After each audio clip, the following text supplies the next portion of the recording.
I met Alana in about the strangest way one can meet a woman, during an assault, hers. Two men were standing in an alley behind the Mulberry Bar and Grill.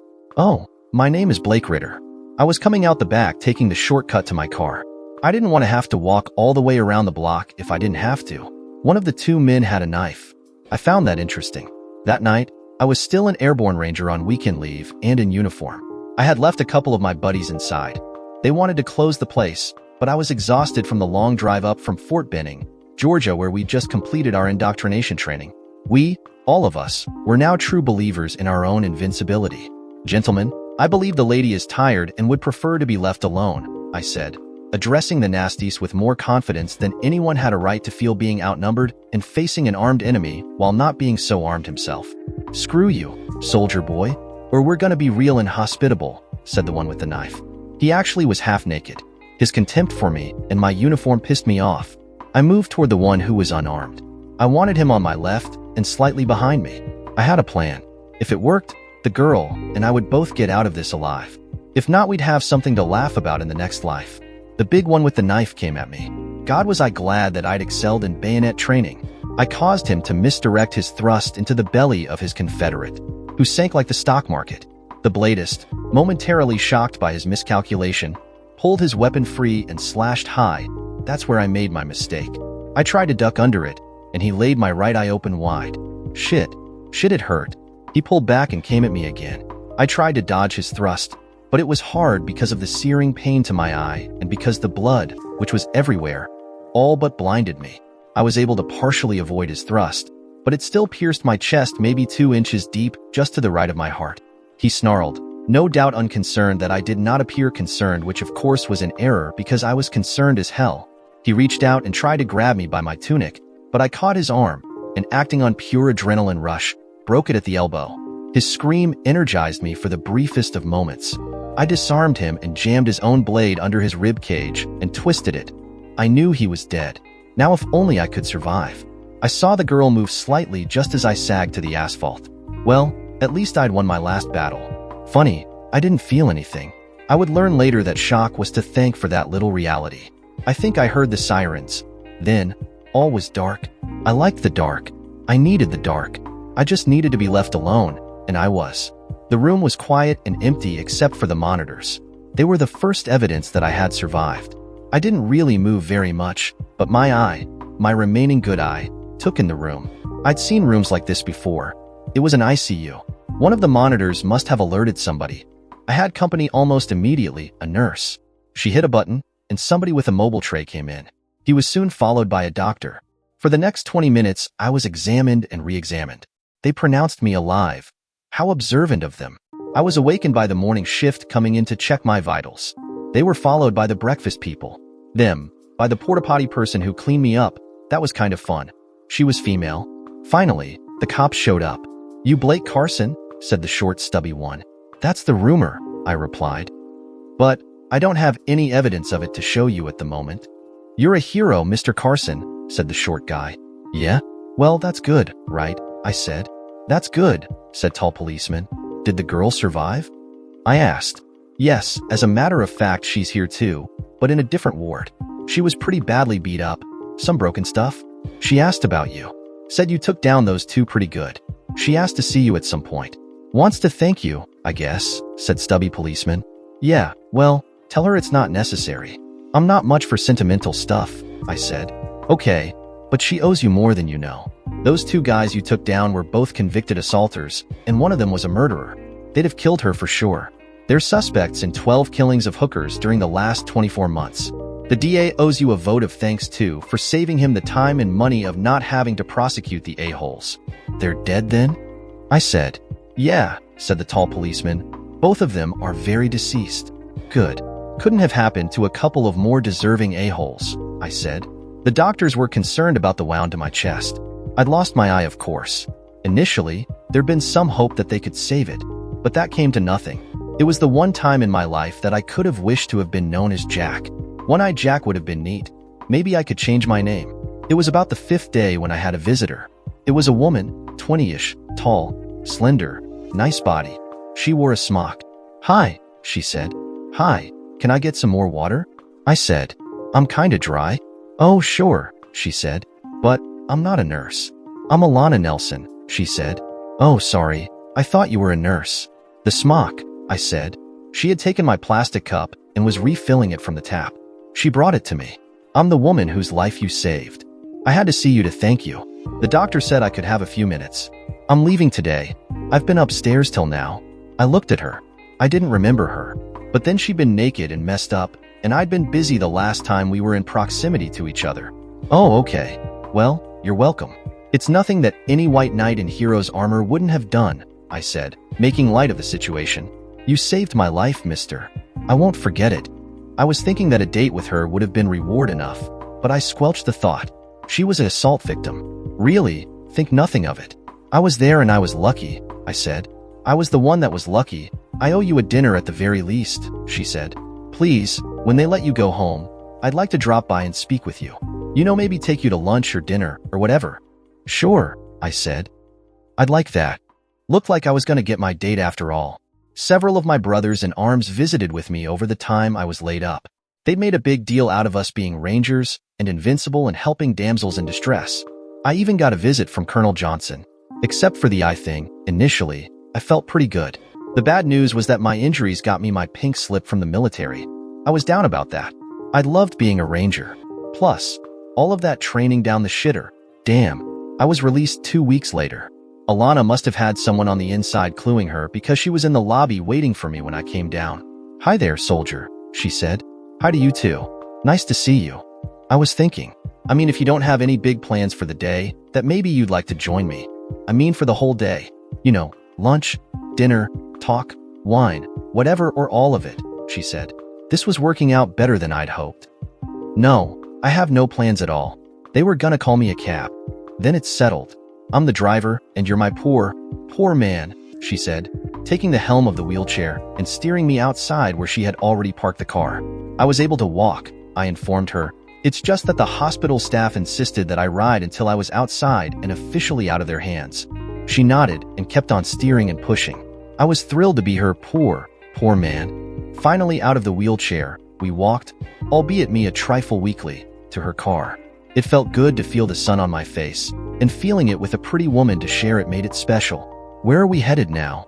I asked. "My house. It's not far. I need to." She smiled. She didn't finish what she started to say, and I didn't push it. Parking in front of a one-story ranch style, she motioned for me to get down.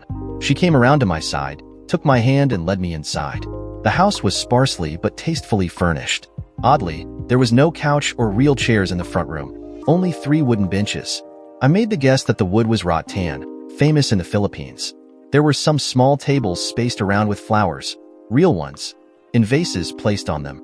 It was the strangest room I had ever seen in a private home. This was one interesting lady. She evidently noticed my interest. "I don't do things like other people," she said. "I'm my own person. Something of a wannabe artist, actually," and she giggled. No, it looks nice. Unusual, like you say, but nice. It's almost like an indoor garden. You're very perceptive. That is exactly what it is supposed to portray. You made points with that one, young man," she said, having fun mocking me. "Can I ask you something?" "Sure, no problem," I said. "Does the eye patch bother you?" I must have looked like a pirate with the black eye patch. "No, I'm getting used to it. The doctor told me I need to get plenty of sleep in the future to protect the eye I've still got," I said. "I plan to do everything he says." "Very wise," she said. "What about your military job?" I grimaced and shrugged. "I'm out of there," I said. "The colonel told me that I would be mustered out in another 60 days. It would have been less, but he worked it out for me, so that I could get a few more paychecks before they cut me loose." She looked thoughtful. "Do you have a place to stay?" "I was heading out to get a room later today," I said. I'd been billeted at the base, but I didn't want to go back there, and besides I need to get a job. "Then it's settled," she mused. "Settled?" "Yes, you're staying here, at least until you can find a job and get your own place." Her tone of voice let me know that arguing was not an option, and besides, I had no inclination to argue. She was a good-looking babe, and I was open to all possibilities. "That would be a big break for me," I said, sincerely. She changed clothes, and we headed out for lunch. The restaurant was a converted garden. This girl was into plants. We took a table in a shady spot off to one side. We conversed for 2 hours. In that time, we shared most of the salient facts about each other. I was born in California, just south of LA. She was from Columbus, Ohio, but had moved to Georgia to take advantage of a job opportunity. She managed an Art Deco shop in the center of town. She had two sisters that still lived in Ohio. One was younger and married. The other was several years older and single. Alana, too, was single and unattached. Me, I sure as hell was unattached. And I had no family other than the guys I'd served with. She was educated, a BA in art history. I was an ex-ranger, or soon-to-be, with some skill as a mechanic. We headed out. "Where would you like to go?" she said. "How about the park?" I'd had no chance to answer, but I figured that would be all right if she didn't expect me to do a lot of walking. I was still a little weak, especially after more than 2 weeks in the hospital. "Sure, let's do it." We walked along one of the paths, and the little brook made nice, I might say romantic, sounds while we did so. She took my hand and led me kicking and screaming along. Actually, I'm only kidding about the kicking and screaming part. She stopped me. She turned to me. She kissed me on the lips. It was a delicate kiss, and one I would remember at odd times for years afterwards. First kisses are special. We found a bench and sat down. I figured it was time for me to stop being a naive. I pulled her to me and kissed her. My hand rested on her thigh. She didn't try to remove it. We kissed and hugged, gently. I pulled away and looked around. It was late in the afternoon, and it was warm. Few people were out, and none right near us. I stood, took her hand, and led her to a dark little corpse maybe 50 feet behind the bench we were on. I stripped off my shirt and laid it down for her to sit on. The grass was soft and thick, but I wanted to make a statement. Bare-chested, the still healing scar from the recent stabbing was clearly visible. We dropped to our knees, and she touched it, then kissed it. It seemed to hold a fascination for her. "That scar makes you mine, you know," she said. "Or maybe it's me that is yours. Either way works for me," I said. She slowly undressed for me, and then lay back naked back on my shirt and the strewn clothes that she'd been wearing. I was totally enamored of her. I had never been with a woman as sexually exciting as she was. I finished undressing and lay down beside her. I leaned in to kiss her. We enjoyed our time together, and yes, we had wild sex. God, she was wonderful. I knew I could easily have fallen in love with this creature. No, that's not right. I was in love with her. "Was it good for you?" I asked, smiling like a possum as we lay still naked beside each other. "Oh my, yes," she said. I looked at her closely now. I looked at her with objective eyes, not eyes glazed with lust only. Her ribs still showed faint yellowish patches where her assailants had kicked or punched her. There was a brown bruise on her neck too. She had clearly been throttled, probably to shut her up while they took her. I felt funny laying there with her. I hardly knew her, yet we had shared the most intimate kind of moment that two people could. No, not the sex we had just had, though that had been plenty intimate. No, it was the life and death experience that we had been lucky enough to have survived just weeks earlier. Alana was a tall woman, maybe 5'10", taller than me by 3 or 4 inches at least. She was not a slim woman, but certainly not fat. She had a nice body at a shapely 140 or so pounds. She was my kind of woman. She had light brown hair and a porcelain complexion that was almost baby-like. Her eyes were gray or light blue. I could never quite make up my mind, but they were mesmerizing. The package was wonderful. It was to me. While I'm at it, I'm 5'7" or so. Because of my lifestyle and my ranger training, I was steel hard-bodied. I could fight as well as any welterweight amateur champion, which I had been, regionally, as a youth. I am light-haired but not actually blonde. As for my looks, I have to be the prototype for average. Her personality was on the bossy side, but I liked women who valued themselves and knew their worth. She clearly had and did both. This was a woman who knew what she wanted. She also knew how to screw. Could she love me? It wasn't long before I found out. We didn't go to dinner that first night. We went to bed. Oh, and it wasn't because we were tired, but we sure as hell were tired in the morning. That's what comes from screwing all night and not getting any sleep. I moved in officially the next day. I was put up in the guest room of the 3-bedroom home. The reason was that she wanted to give me some privacy, and I extrapolated, get some for herself. We lived as boarder and landlordess with benefits for the next few months. The L word never passed between us, but that was about to change. It was a rainy evening. She came home from her work at the art place, as I called it, a little bit late, around 7 p.m. I'd gotten off my job at Selwyn Motors, where I was now a fully certificated master mechanic, at the usual time of 5 p.m. and decided to cook dinner for us. I had a motive behind such madness. Wow, Blake, dinner? Did I forget an occasion or something? she said kind of playfully. No, well, yes, I said. And that would be? I'll tell you over dinner. I had set the table, and as she went upstairs to get ready, and I got ready. I had my speech memorized, and this was the night. I'd even disconnected the phone so as not to be interrupted. Oh yes, I was prepared. Rangers are always prepared. We might get killed, but it would never be because we weren't prepared for the challenge. She came down about 20 minutes later. She looked nice, not exactly a novelty for her. We ate. I poured us glasses of her favorite wine, Burgundy. Just as she finished her first sip, I rose, went around the table and got down on my knees. Alana, I need to tell you that I have fallen in love with you, and I pray you will make me the happiest man on earth and be my wife. I said it without stumbling all over the words. She stared at me in disbelief. I almost laughed. Blake, I was getting a bad feeling. Alana? I mean, did I do wrong? I thought. Suddenly I could think of nothing to say. I was embarrassed. She looked at me with tears in her eyes. Oh no, my darling man. No, you did not do wrong. But Blake, you know so little about me. Please, she said, indicating the seat I had so recently occupied. I did as she asked and retook my seat. Let me tell you some things. Then, if you like, you can respond. Would that be all right? I couldn't talk, but I nodded. Blake, I am not who or what you think I am. I'm a free spirit. I love men. Until I met you, I screwed anything with a third leg. I'm a 304, Blake. That said, since I met you, I have been monogamous. That's been some months now, and I can't believe it myself that I have had no hankering after any strange. It might be that I will never hanker after it again, but frankly, Blake, I don't trust myself. If the ache in my loins returns, I will disappoint you, Blake, and I couldn't stand that. Do you know what I was doing in the alley that night you saved me? I was getting ready to give one of those two a-holes a BJ. Then, his friend showed up, and they decided to beat and assault me instead. Then, you showed up and saved me. My knight in shining armor. I have been so in love with you since that night that nothing and no one has even tempted me, not even a little bit. You're every little girl's dream. Do you know that? But if we married, would our romance get a little bit stale after a while? I mean, like it does for almost every married couple?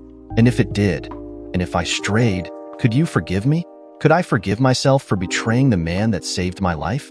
Such an unholy risk, my poor man, she said, finally. Alana, I could forgive you anything. I'll admit could never share you. But that said, oh, for God's sakes, I just love you so much. Honey, your past is what it is, as is mine. I am willing to take the risk. If we need to, we will get counseling or something, whatever it takes. I ask again, will you marry me? It was a gamble. I wasn't a fool. After what she'd said, I almost knew she'd go astray as she phrased it. Sooner or later she'd wrong me. I gritted my teeth and told myself that I would deal with that eventuality when it's happened. At that moment, I had to have her, possess her. She had to be mine. I'd always been a fighter, and this was not different except in kind. I would fight the good fight when the time came, and I was betting on me to come out the one with the raised arm. We were married, in front of a justice of the peace, 3 weeks after that evening. The first 9 years of the marriage were not good. They were spectacular, at least for me, and, I believe, for Alana too. 2 children had come along in quick succession in the second and third years of the marriage, Miranda and Shelby. Their parents adored them, and the clan was happy. It was after Shelby started school that Alana decided that she wanted to go back to work. She'd found a job at an art studio, and it seemed to satisfy her. I was happy for her. The job was not taxing. She only worked 4 hours a day, and those in the morning, 8 to 12. Plus the extra money, though not critical for us, since I was doing quite well, was useful. Some months, maybe a year into her new job, she started working longer hours. She was always to pick up the kids from school, and for my part, one hardly noticed anything at all. Then one day, I found her sitting in the living room with a glass of Burgundy in her hand waiting for me. The kids were in the yard playing. "Hi, sailor," she said, as I walked in all grubby and smelly after a long day in the pit. "Hi back at ya," I said. She was smiling, but for some reason or no reason I felt uneasy. I sat down beside her and gave her a hungry kiss, which she returned enthusiastically. "Got a surprise today," she said, pulling back a bit. "A surprise?" "Yes. There's an art show in San Francisco, and the boss, Gordon, has invited me to accompany him and the artist there," she said, all bubbly and happy. "We'll be gone maybe 4 or 5 days. Isn't it exciting?" I looked at her, not real happy. But what could I say? "Yeah, I guess, I said, my lack of enthusiasm obvious. Honey, it's only for a few days, and it is a really good opportunity for me to see some really good stuff. We have shows here in Georgia, of course, but not like on the coast, she said. We talked for some time, and I eventually fell into line. She'd never had an opportunity like this, or so she said, so how could I in good conscience be a pooper? I learned that she would be leaving Saturday afternoon and returning Tuesday or Wednesday evening. Well, the kids and I would do something special on the weekend, I decided. On Saturday, the kids and I took Alana to the airport, had lunch with her there, and then we waved goodbye to her as she went upstairs to await her companions in the departure lounge. I had a bad feeling, but I had the children with me, and that was a plus. Late Saturday evening, she called. She let me know they'd arrived safely and gave me the number to the hotel she'd be staying at in case of emergency. She did say to call her on her cell for anything else though. I had taken up working out with some buddies of mine from my days in the Rangers, Mark Hutchins and Gary Chapin. I was of the unscientific opinion that working out helped keep me in shape, including helping me to protect my good eye by increasing my circulation and such. I was certainly buff after a decade of it. We all were. We were the Three Musketeers, 21st century edition. We all became experts with the Yawara too, a not very well-known or understood invention of the Japanese. The Yawara was a very short stick, ours 3/5 of an inch in diameter and 4.5 inches long. Someone who knew how to use one could not lose a fight if he or she got the first unprotected strike in. The operative term was could not, literally. We always practiced together at the park on Sundays for an hour no matter what, and the rest of the week on our own. And we always took our children with us. They kinda did what we did, after they practiced the things we wanted them to. Both Shelby, my 7-year-old, and Miranda, 8, were tough little kids, but respectful. Neither had ever been in a school brawl, as far as I knew. Daddy, said Miranda. Mr. Hutchins says I did very good today. She was all smiles, and so was I. That's great, baby. Now get your brothers so we can get going, I said.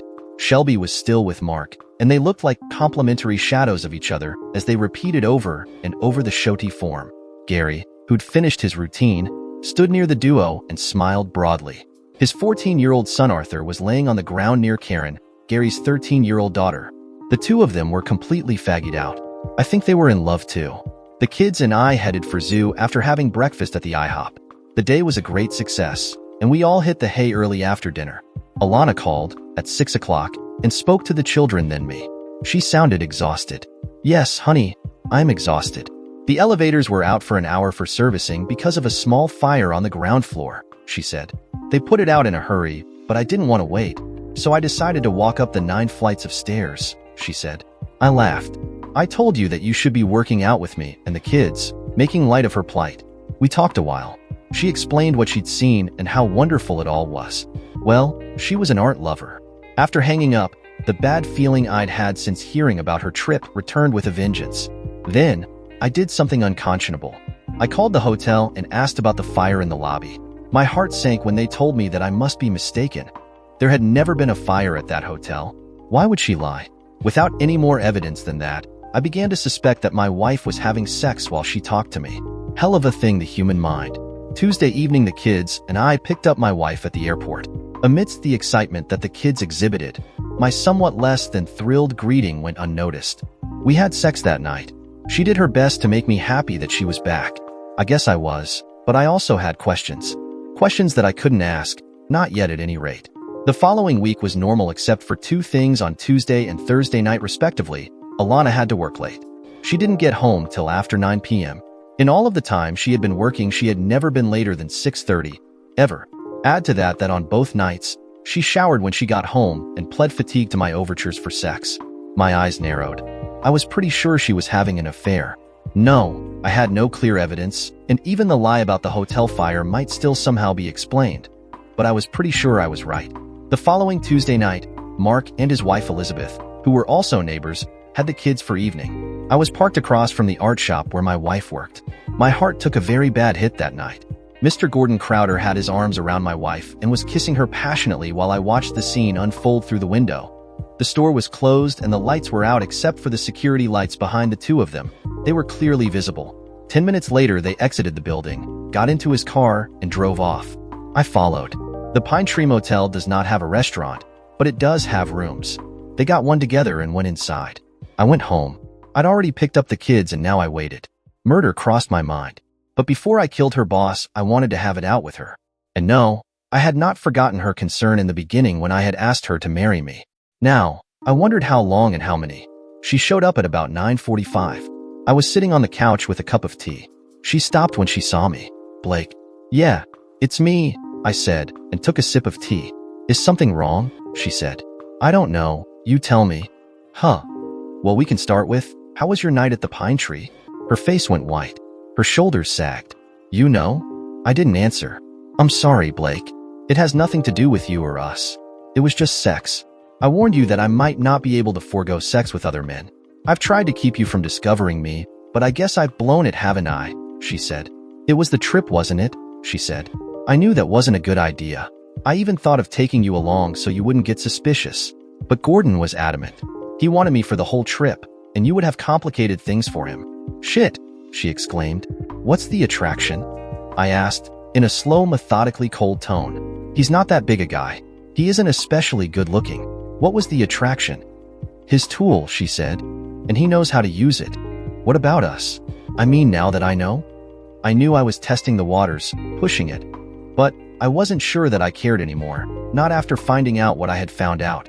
You're asking if I will promise to stop seeing him. My answer is no. You'll just have to deal with it, I'm afraid. I don't mean to hurt you, Blake. I really don't. But I am not going to outright lie to you. He's going to get to screw me, and that's all there is to it, she said. Her matter-of-fact tone was so cold and cruel that I considered teaching her a lesson right then. But I have never hit a woman, and if this is the way it was going to be, I was going to have to think of something else. Good old Gordon, of course, was a totally another matter. He was in grave danger, and neither he nor my 304 wife had a clue. I took another sip of tea. Blake, are you all right? She seemed to be having second thoughts, at least about the coldness of her words to me. Jesus, Blake, I'm such an a-hole. You saved my life, and I treat you like shit. I still didn't say anything. I just sat there sipping tea and getting madder and madder every second. My silence was getting to her. Blake, aren't you going to say anything? I remained silent. Rangers were good at psychological warfare, and the battle had been joined. She came to me and tapped me on the shoulder. Blake, say something. For God's sake, say something. I didn't. I just kept looking past her. She changed her tactics. Well, if you've got nothing to say, I'm going to bed. Don't bother joining me until you're willing to talk to me. I didn't even look up. I didn't move until I heard the bedroom door slam. Good, I thought. She's off balance. Now, I have the initiative. She crushed my heart. And not by the cheating per se. No, it was her heartless attitude about what I could do if I didn't like it. It was obviously her dictum that it would be her way or the highway. The way I saw it at that moment, the worst-case scenario, was going to be that the highway would hurt her more. That night, and every night for the next month, I slept on the couch. I didn't flinch when she called to say she was going to be late Tuesdays and Thursdays as usual. We both knew she was screwing him those nights. And then she began adding Saturdays to her schedule. This last, I was pretty sure, to push me to talk to her. I did talk to her. About the kids, the house, the job, everything. But not about her witching around on me. She was becoming skittish. She knew firsthand what I was capable of. I saw her look worriedly at me when I was working in the yard. My cold demeanor must have had her wondering when the shit was going to hit the fan. The supreme irony was that as I let things continue, my hatred grew, but so did my sadness. I loved this woman with all of my being, and I was pretty sure she loved me almost as much. She just wanted to have her cake and eat it too. Had I talked to her, I know she would have tried to convince me that her liaisons were nothing but sex, that they had nothing to do with us as a married couple. It made me smile inwardly when I thought of the scenarios that sooner or later would be played out. The charade went on for almost a year. We had not had sex once during the whole time, and I had not, during that time, cheated on her or said so much as one word to her or to her a-hole lover about their adultery. I had, however, with the assistance of Gary and Mark, gotten a busload of evidence in case of a divorce. We were also grinding it out to find as much evidence as we could against Mr. Gordon Crowder of other things he might be guilty of. We worked on the premise that absolutely everyone had something to hide. The work was slow, but it definitely was sure. Every state but New York is a no-fault state, so to guarantee that I could have custody of the children, I had to have near incontrovertible evidence of her unfitness as a mother. This was going to be a tough nut, but now I was close to getting it. I had been kinda surprised that she hadn't divorced me. I knew she was angry and frustrated with me. She did mention divorcing me a couple of times, but but I just walked away without so much as acknowledging her words. But then, finally, I caught a break. Again, I think she was trying to force me to talk to her and agree that her screwing around on me wasn't so bad. She kicked me out. No talk of divorce. She just said to get out until I would talk to her and try to solve our differences. Reed agreed to her demands. This time I looked her in the eyes as mine teared up. I was genuinely saddened by her move, but I also realized it was an opportunity. I went upstairs and began packing a couple of suitcases. I heard her on the phone when I came out of the room. She was in the kitchen, but I could hear her side of the conversation easily. Your idea sucked, Gordon. No. He's leaving? No, damn it. He's leaving, don't you hear me? No, I said. No. When? What? You have got to be kidding. You're not half the man he is except for your tool. You? Ha ha ha. One-on-one with him. Yeah, right? You'd last about as long as a fart in a typhoon. No. Forget it. We have to cool it for a while. Yes, but not anytime soon. I have to get my man back. Yes, goodbye. I came down the stairs and she was waiting for me by the door. Blake, I apologize. I made a mistake. Please don't leave, she said. I pushed by her. Goodbye, I said, and I left. I wound up at the Pine Tree, the same motel that she and her sex buddy had frequented. I even got the same room they'd used at least that one time. The place had no restaurant, but it had the virtues of being cheap, close to my work, and it had a bar next door. Alana sat on the bench at the back of the house. She wasn't sure whether she felt sorrier for herself or for him. Her tears hadn't stopped since he had left. She felt like a complete a-hole. Her man, the one who had protected her, saved her, and had since married her, fed her, clothed her, and yes, loved her. She'd screwed him over. And for what? A bigger tool. Selfish? No, that in no way adequately described her. She was a dirtbag, a vile thing. And yet, it was his choice. He would have wanted for nothing from her. She wanted to be with him, love him, adore him. He had never wanted for anything, she rationalized. Gordon had not had her anus, but Blake had. Gordon had not ever heard her utter the L word, but Blake heard it every day. How could there be any doubt in her husband's mind that she loved him? And she had told him, argued with him, tried to convince him years ago that she was a 304. He either hadn't heard her or didn't care. But now of course he did care. What could she do? She didn't even know where he had gone. And what of the children? Oh God, this was a mess. It was a week later that the doorbell rang. She'd just gotten the kids off to school and gotten back. Hi, babe, said the tall, dark-haired man with the mustache. Gordon, I thought I told you we'd have to cool it for a while. Yeah, but call me excited, he said. And you can't hang around here moping forever. We need to get you out and doing. She knew what he wanted her to do, but the timing couldn't have been worse. Still, she did feel cooped up and hopeless. A couple of drinks somewhere would be nice. No sex for you today, Gordon. I just can't do it. But I suppose we could go for a couple of drinks. I could sure use one right about now, she said. Sounds cool to me. No pressure. We'll just have a couple of drinks, and you can talk it out with me. God knows I do need someone to listen, she said. Blake sure isn't willing to. I don't even know where he is. I'm going nuts. He'll be back soon. Trust me, said Gordon. For the kids, if not for his honey. I know guys like him. All domestic and everything. He actually believes that sex equals love. She gave him a dirty look. But, thinking about it, Gordon was right. He'd been gone a week. It figured he'd at least be calling before much longer. He'd want to make some kind of deal, arrangement to see the kids. She'd take the opportunity to try and get him to finally talk to her. For a single fleeting moment, she saw the incongruity of her wanting to set things right with her husband on the one hand, and going out for drinks with her lover on the other. But the feeling was gone before it had a chance to take root. She changed and they headed for the Pine Tree Lounge. Gary arrived at the Pine Tree Motor Lodge at noon just as planned. He had the envelope. He knocked on 103. Hi, Gary, I said. You okay, man? Said Gary entering the room. Kinda cheap for you, isn't it? It's the one they used to screw me over in, I said. It has sentimental value, you might say. As bitterly as I had ever said anything. You got him? Oh yeah. He's stealing from where he works. He's a driver. Delivers different stuff. But he kicks about 5% of it before he ever gets to his delivery point. Don't know how long he's been doing it, but an audit will show it for sure, said Gary. Film at 7? I said. Oh yeah, audio too. He's going to jail sure, said Gary. Where's Mark? I asked. Doing like you asked. He's delivering the evidence to the company's bosses. I figure he ought to be done about now. How'd you get all this stuff? I said. Simple. We followed the a-hole. He isn't very bright. I'm surprised he hasn't been caught already.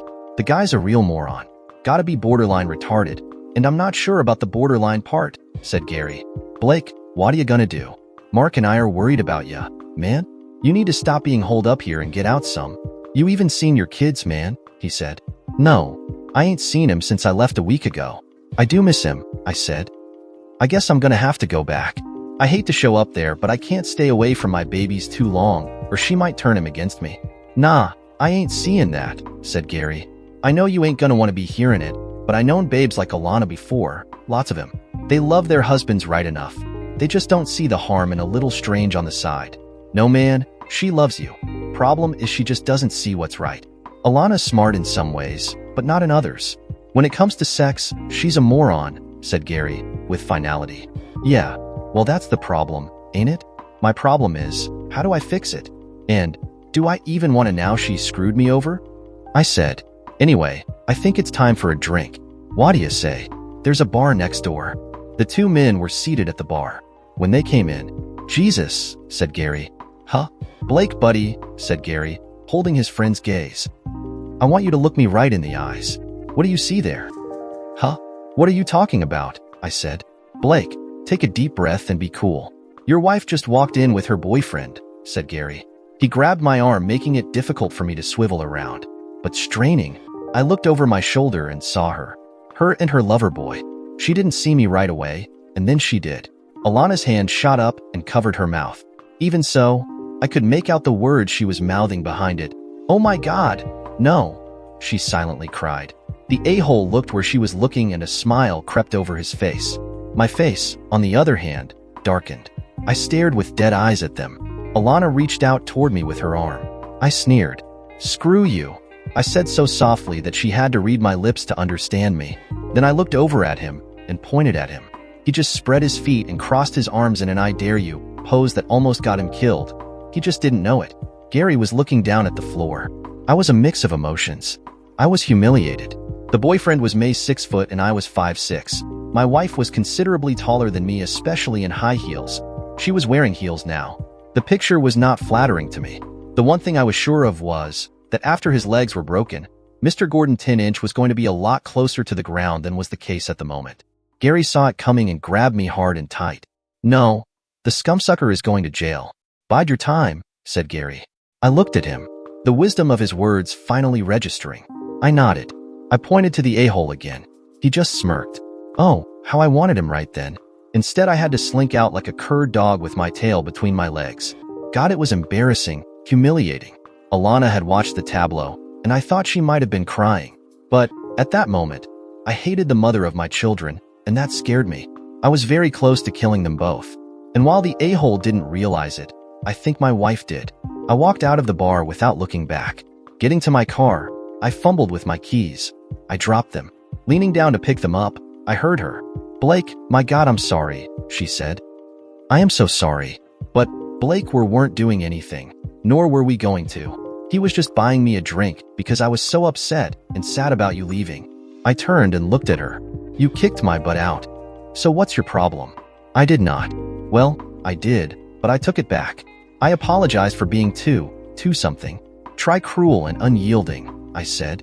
Blake, I want to make it up to you. I owe you, she said. Her words filled me with so much anger I could barely contain myself. You let me screw you. Consider the debt paid, I said. And hell, I would have saved you even without payment. So just go screw yourself, or let your sex buddy do it for you. I was breaking down. My voice was cracking. Then the worst moment of my life occurred. I started sobbing without restraint. My chest heaved. My heart broke. The dam burst. All of it gushed forth wordless and wet. She came to me and put her arms around me. For a moment I felt safe and loved. Then, what and who was happening to me came back to me. I shrugged her off, violently. She stumbled backwards. Get away from me, I said, between sobs. If I had not been humiliated before, I was now. I heard her cry out as I got into the car and drove off. Blake, I love you. Come home to me. Gary, as it turned out, had kept Loverboy pinned down inside while Alana and I played out our scene. Just as my car pulled out of the lot, Loverboy made his appearance. Gary was right on his heels. Get the hell out of my way, shithead, said Gordon to Gary. Now, Gary is not a small man like me. He's maybe 5'10" and 175.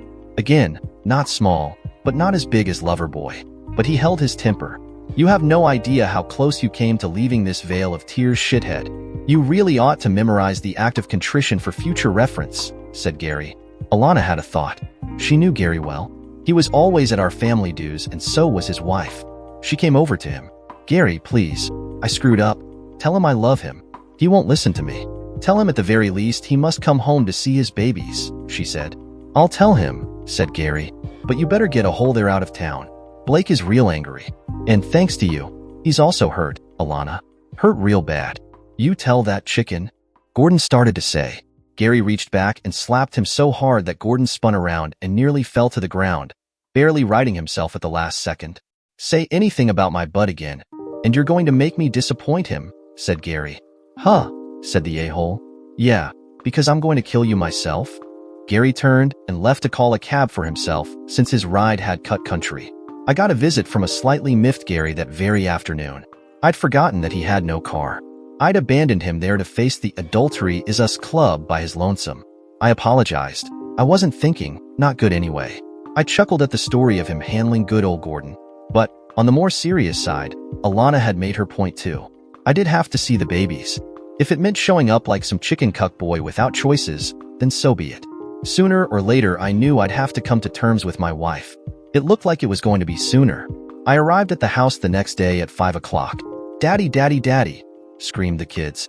We hugged, and I cried, and they smiled, and then we talked. We talked about school and their friends and everything. And then they pinned me. Daddy, come home to us, said Shelby. Mama wants you too, she said so. I started to cry again, but I choked it off.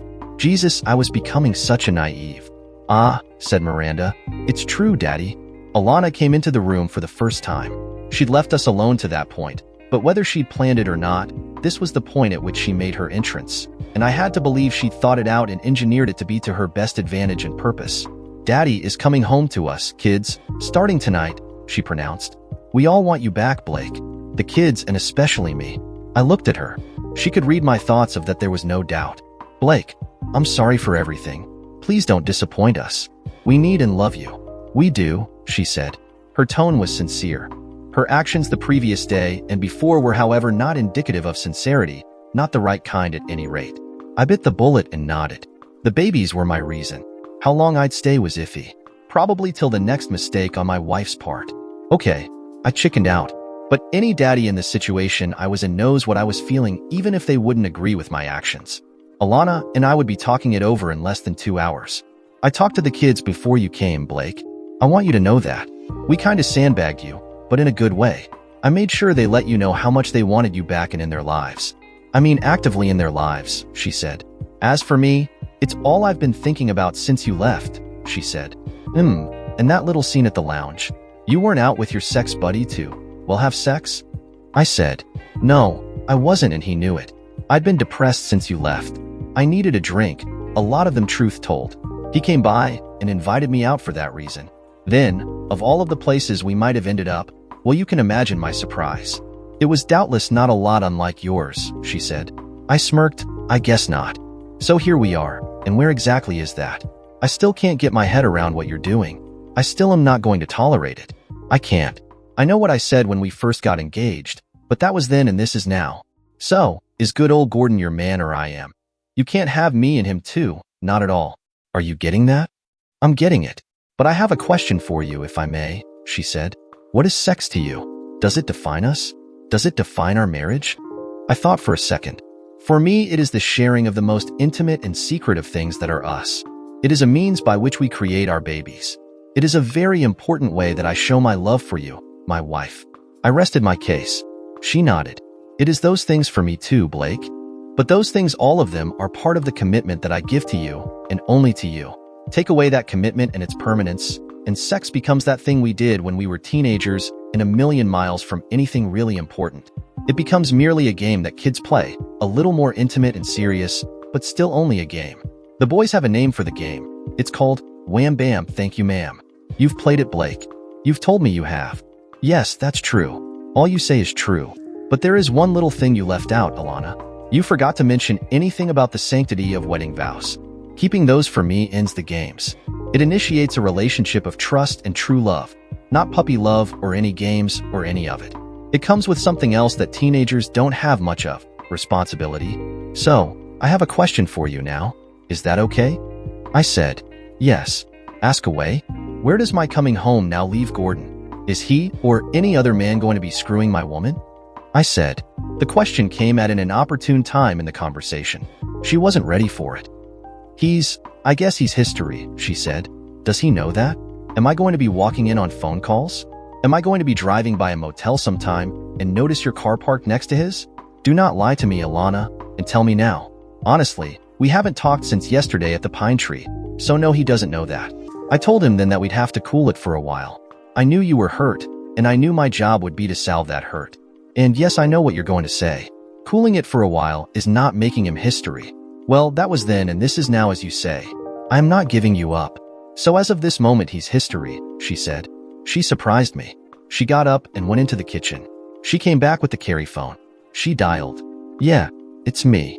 Whoever was on the other end was speaking. No, and never again. My man is home. He's sitting across the room from me right now. No, not ever. Huh, you'll have to find yourself a wife. He does not understand our relationship and no, he's not going to try. No, don't call anymore. Please, respect my wishes in this. It's over. Yeah, you too. She hung up. Another question. Given that good old Gordon is history, what about other men? One-night stands? Quickies in a bar?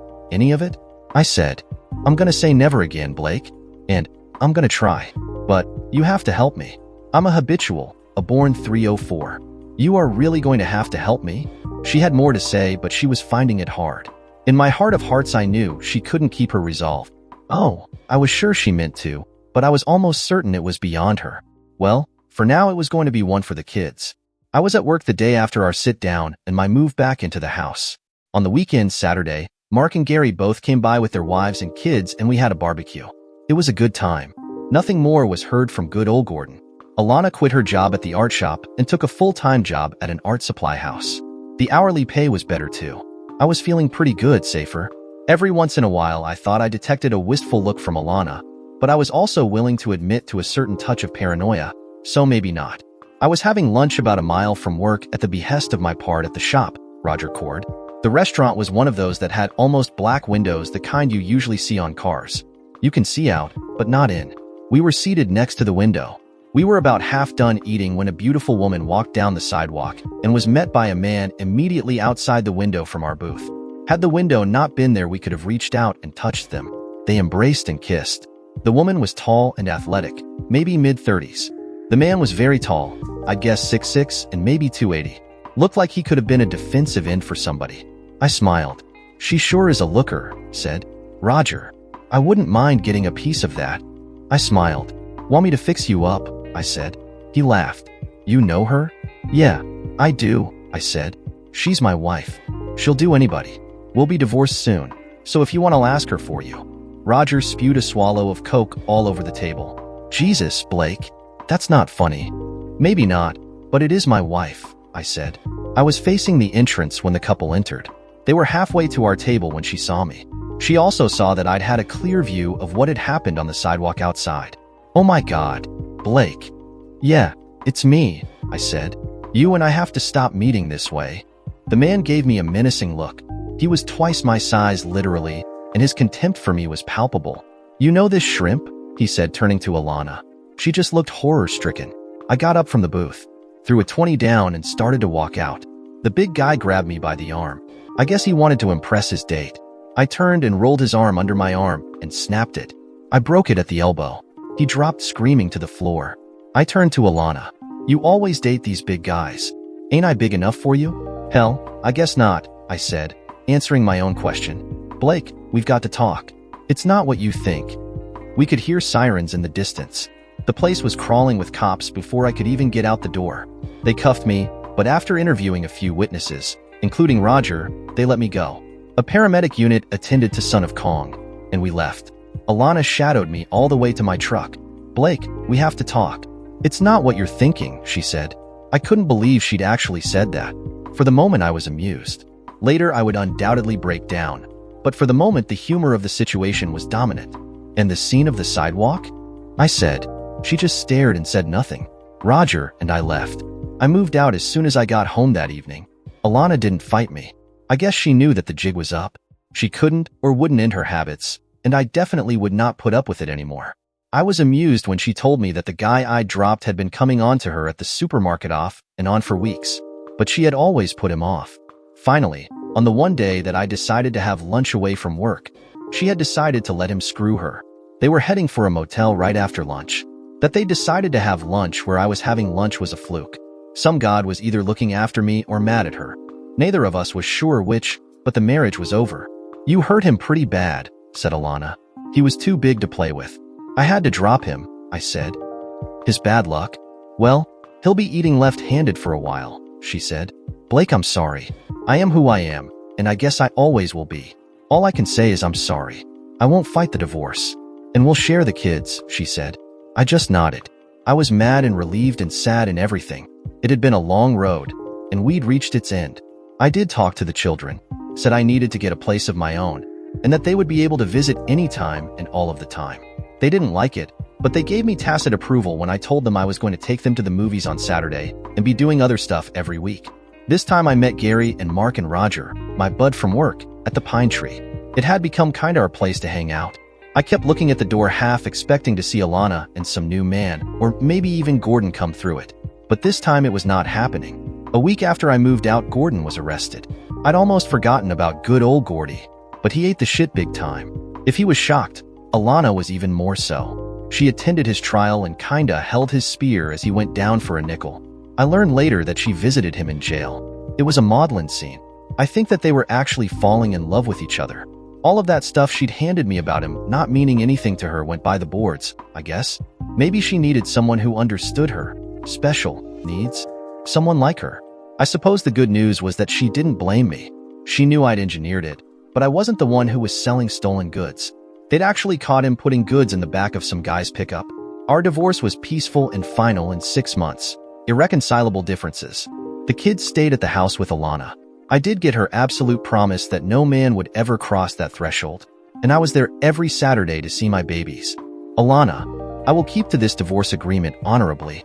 You will get the child support you need, and when you need to be out, you can count on me to babysit. But no man who is not your husband may ever come into the house. Agreed? I'd already made that same decision, said Alana. You don't have to worry about that. You saw what happened to Gordon and to that guy at the restaurant. Keep it in mind. I'll know if you get squirrely on me. Well, it was inevitable. Even an idiot like me can get lucky once in a blue moon. And I did, about a year after the divorce. Her name was Kelly Halverson. She worked at the novelty shop next to the Pine Tree. I'd gone in to get a gift for Mark's wife. It was her birthday. Will that be all, sir? Said the saleslady. Your phone number would be nice, I said, rolling closed the top of the bag with my gift in it. She looked at me strangely. 555-1296, she said. But you'd have thought you'd want my name first. Got that? It's on your nameplate, Kelly Halverson. Oh, I forgot that, she said. Yours. Blake Ritter. I called her that night. I had reservations in calling her. I was still connected in some pretty serious ways to Alana. Divorced, but I still had feelings for her, and there were our mutual children. Problem was Alana was connected in a lot of places with a lot of guys, and I couldn't deal with that. So Kelly would get her shot, as I told myself. I picked her up after her workday, and we went to eat. It was supposed to be a get-to-know-you feed, and it was. Maybe I should tell you a little about Kelly. She was 32, about my height, maybe 5'6" or 7, a tad overweight for her slim frame, shoulder-length brown hair, and a somewhat homely face. All in all, if there is such a thing as an average woman, Kelly was it. But what she didn't have in terms of classic beauty, she more than made up for in personality. God, this woman was interesting. Working her way through nursing school, carrying a full-time job, and dating rarely. This was my kind of woman. So what about a follow-up date, as I walked her to her door that first time? You want one? She asked. Huh? Of course, I said. I don't get that many second dates. Fact is, you're the first man to ask me out in a while. I mean, I'm not all that pretty. I know it. I'm just me, whatever I am, she said. She was serious. I sensed that this girl had been hurt. Well, we sure as hell shared one thing in common, didn't we? I thought. Kelly, you're perfect as far as I'm concerned. I don't know your history, but I damn sure want to take the time to discover it. For that we might need to go on, what, maybe 30 or 40 dates. I hope that's all right, I said, smiling broadly. She looked at me, suspiciously. Really? You're not just trying to get into my bed for a quickie? I laughed out loud. No guarantees on that one. I probably will. I mean, if you ever let me, discover you, that is. Over the next weeks, we dated, regularly scheduling ourselves around the demands of her school. It was about 2 months from the time that we met that I got lucky. I was walking her up to her door after a night at the movies. She handed me the key. I looked at her funny. Well, open it, silly, and let us in, she said. I was surprised. I'd say stunned, but that wouldn't be quite right. I knew I was getting close to scoring. We'd done quite a bit of heavy making out up to that point. But, at that moment, I was confused. No, not about her or my willingness, even need to screw. But I didn't want to cheat this woman. I didn't want to take her cheaply. If I did use her, the way I figured it, I'd have to marry her. She was too precious a person, a woman, to take advantage of. All of a sudden it came to me. I loved her. Jesus, I loved her. I opened the door for us and waved my woman in. She walked in and went and stood in front of the couch across the room. I closed the door and stood for a moment. We both knew the other knew what was going to transpire. But Kelly did not know all of what was going to transpire because I had just made a decision. I knew something that she did not. I walked slowly toward her. I could see she was nervous. Hell, so was I. I stopped maybe 2 feet from her. My hands were at my sides. No words had been uttered since our having come inside. I went down on my knees in front of her. Kelly, I love you. Will you marry me? I asked. Her eyes got as big as dinner plates. Will you do me the honor of marrying me and becoming my wife? I said, I don't have a ring, but this is the moment. I need to ask. I can feel it. We'll pick out the ring together tomorrow if you'll have me. Oh, Blake, honey, of course I'll marry you. She got down on her knees so that we could kiss. And kiss we did, long and hard. I let myself sink all the way to the floor, and I pulled her down with me. She was crying. No, girl. No tears now. Now is the time for passion. We can both have a good cry afterwards, I said. I kissed and fondled her. She pulled me closer and started undressing me. After that I began screwing her. She slipped down to the floor and rested her head on the cushions of the couch. I pulled her back to me, turned her, kissed her, and looked into her eyes. Let's go to bed, dear sweetheart. I need you all night tonight, I said. In the bed we did it again, and then we cuddled and slept. The morning brought a new day to my life, and to hers. We bought the rings later that day, and we were married at the courthouse 2 weeks later. My marriage to Kelly had been accepted well by Alana. The kids called her Aunt Kelly, and we were fine with that. About a year after our marriage, Gordon got out on good behavior. I got a visit from Alana. She wanted to know if Kelly and I could take the kids for a couple of weeks. It was a no-brainer for me and I agreed. So what's the occasion, Alana? I said. Blake, please don't get mad. But she was having a hard time getting whatever it was out. Alana, just say it. Trust me, I won't take it badly, I said. Well, Gordon's getting out the day after tomorrow, she said. We're getting married, Blake.